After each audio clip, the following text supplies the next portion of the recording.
Good afternoon. My name is Dr. Pratima Kumari from Department of Botany, LNT College, Muzaffarpur. Okay आज हम लोग discuss करेंगे bacteria के reproduction के बारे में, ठीक है. और ये टॉपिक हम लोगों का सेमेस्टर 1 एमजेसी और एमआईसी दोनों का कॉमन टॉपिक है, दोनों को पढ़ना है, दोनों के सिलेबस में है.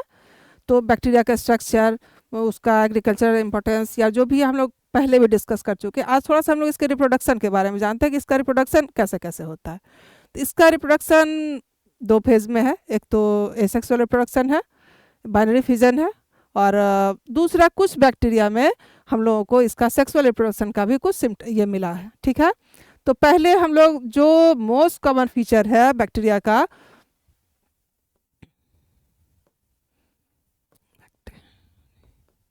Bacterial reproduction.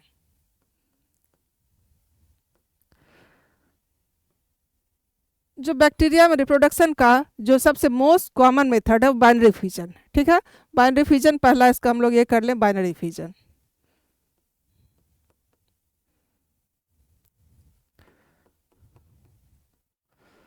बाइनरी फिजन में ऐसा क्या होता है कि एक सेल, बैक्टीरिया तो चूंकि प्रोकैरियोटिक सेल है, ठीक है, एक सेल का है, सिंगल सेल का है बना हुआ, उसमें ही बीच में बिल्कुल इन्वेजिनेट करता है सेल, बीच में बिल्कुल उसका थोड़ा सा चिपटा सा होता गया और धीरे धीरे वो दो भाग में बढ़ जाता है. इस तरह से उसका एसेक्सुअल मोड में रिप्रोडक्शन होता है बाइनरी फिजन के द्वारा. और ये उसका सबसे मोस्ट कॉमन फेज ये मेथड है इसका रिप्रोडक्शन का, और ये सबसे ज़्यादा होता है और बड़ा फास्टली होता है. कुछ ही घंटों में बैक्टीरिया डिवाइड कर जाता है, ठीक है. तो ये हो गया. लेकिन इसके बाद है कि, और ये सिंपल भी है, बाइनरी फिजन का प्रोसेस सिंपल भी है बैक्टीरिया के लिए. दूसरा इसका मोड होता है कि कभी कभी ये अनफेवरेबल कंडीशन में बाय एंडोस्पोर के द्वारा भी डिवाइड करता है.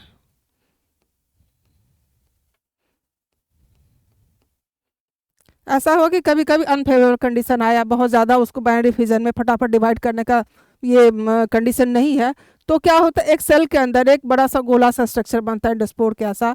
वो थोड़े दिनों के लिए सेल के अंदर ही रहता है और बाद में वो सेल के बाहर रिलीज हो जाता है. और जब फिर फेवरेबल कंडीशन आया तो वो जाके ग्रो कर जाता है, ठीक है. तो ये दो मेथड हमारा एसेक्सुअल रिप्रोडक्शन के अंदर आया, एसेक्सुअल रिप्रोडक्शन के अंदर आया. अब दूसरा फेज इसका होता है कि हम लोग इसको कुछ बैक्टीरिया में, जैसे स्टेफाइलोकोकस में है, उसमें निमोनी में है, ये सब में कुछ हम लोग को सेक्सुअल मोड का भी इसमें कुछ ये मिला, ठीक है.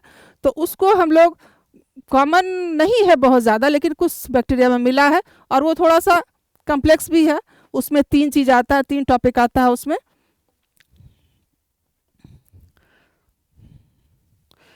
एक है ट्रांसफॉर्मेशन, दूसरा है ट्रांसडक्शन और तीसरा है उसका कंजुगेशन, ठीक है.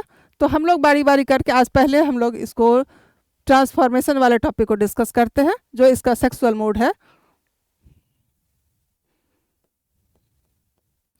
सेक्सुअल रिप्रोडक्शन,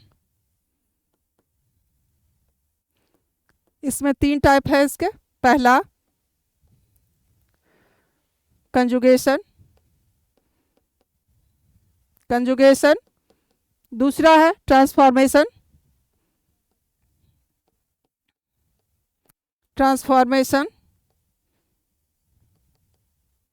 और तीसरा है ट्रांसडक्शन.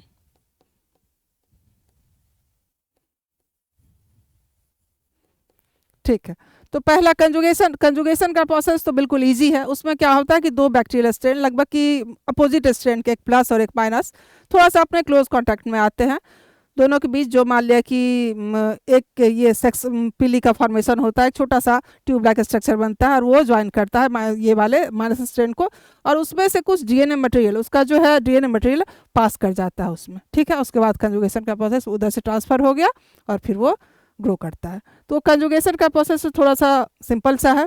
ट्रांसफॉर्मेशन में क्या होता है, ट्रांसफॉर्मेशन में क्या है कि मान लिया हमारा दो स्ट्रेन है, एक है कि स्टेफाइलोकोकस का दो स्ट्रेन S2 एंड S3. इसमें पहला जो है तो हमारा विरुलेंट है, ये विरुलेंट है, और दूसरा S3 वाला नॉन विरुलेंट है.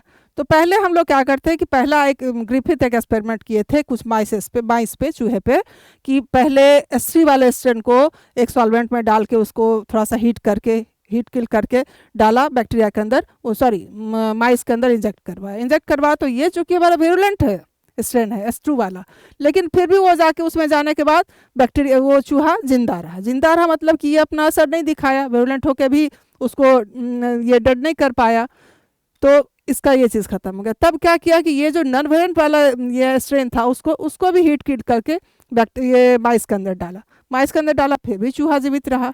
तो समझ नहीं आया कि आखिर हो क्या रहा है कि मान लिया जो एक वेरिएंट स्ट्रेन का डाले इंजेक्ट करवाए उससे भी चूहा नहीं मरा, फिर हमारा जो नॉन वेरिएंट का डाले हीट किल करके उससे भी चूहा नहीं मरा।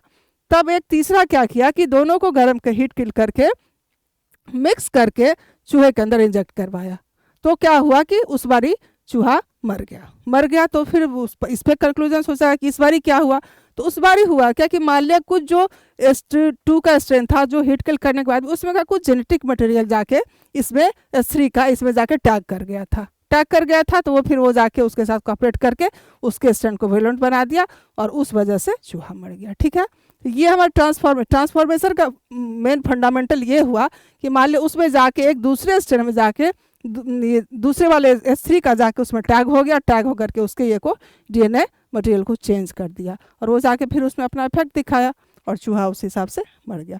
तीसरा इसका प्रोसेस आता है ट्रांसडक्शन का। ट्रांसडक्शन में मेनली दो ये है स्टेज है, एक लाइटिक साइकिल होता है और एक लाइसोजेनिक होता है।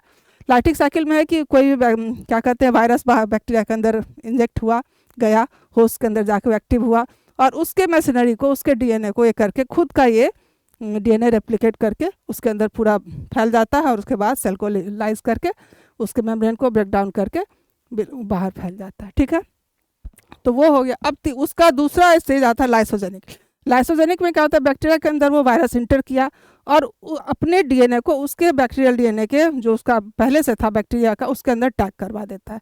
टैग करवा के वो जस्ट तुरंत उसके बाद फिर रेप्लिकेट नहीं करता है, एक रिप्रेसर प्रोटीन एंजाइम वो सेक्रेट करता है जिसके वजह से वो उसी स्टेज में पड़ा रहता है। कभी बाद में जाके वो फिर वो प्रोटीन बनना बंद हो गया और उसके बाद फिर वो बैक्टीरिया का वो वाला स्ट्रेन भी जो वायरस का था DNA वो रेप्लिकेट करने लगता है और उसके बाद फिर वो अपना इफेक्ट करता है और फिर वो जाके बाद में जाके वो ब्रेक डाउन होता है सेल मेम्ब्रेन का। वो हो गया, वो चीज़ ख़त्म हो गया। तो यही मेन 3 प्रोसेस है इसका, सेक्सुअल रिप्रोडक्शन का 3 प्रोसेस हो गया, कंजुगेशन, ट्रांसफॉर्मेशन, ट्रांसडक्शन। और उसके एसेक्सुअल मोड में हम लोग देखें कि उसका बाइनरी फिजन है और वो बाइंडोस्पोर के द्वारा है। तो यही बैक्टीरियल रिप्रोडक्शन का 2 है। सबसे कॉमन फेज हमारा सबसे कॉमन मेथड हमारा बाइनरी फिजन का होता है और उसके बाद सेक्सुअल मोड जिस किसी बैक्टीरिया में आइडेंटिफाई किया गया वो यही 3 प्रोसेस है, 3 मेथड है, conjugation, transformation, transduction. Okay, thanks.